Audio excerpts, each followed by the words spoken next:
NinjaTrader versus TradingView. Today we are going to demonstrate the difference between NinjaTrader versus TradingView.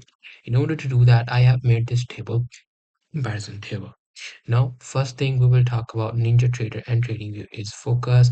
NinjaTrader is focused on advanced order execution, also trading and futures trading. If we talk about TradingView, it is more focused on charting, technical analysis, and screening platforms. It is available on desktop. You just have to download it. But TradingView is also web-based and mobile application as well.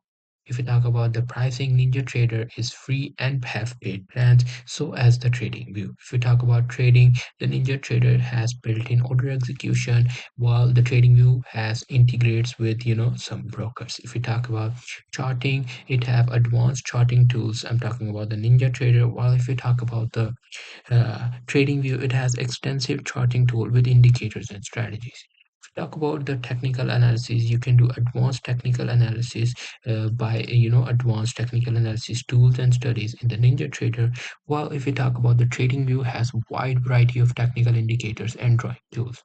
The custom indicators supports custom indicators with Ninja script on the Ninja trader with the C base, C sharp, based. If we talk about the TradingView, it supports custom indicators with Pine script. Paper trading, yes, available on both. Broker integration, integrate with many future brokers and integrate with some brokers. If you talk about alert, advanced order and trade alerts on NinjaTrader and price indicators and drawing objects alerts on the TradingView. So that was the difference. Now it totally depends upon you, whichever you want to use. So that's pretty much it. Hope you guys find this video helpful.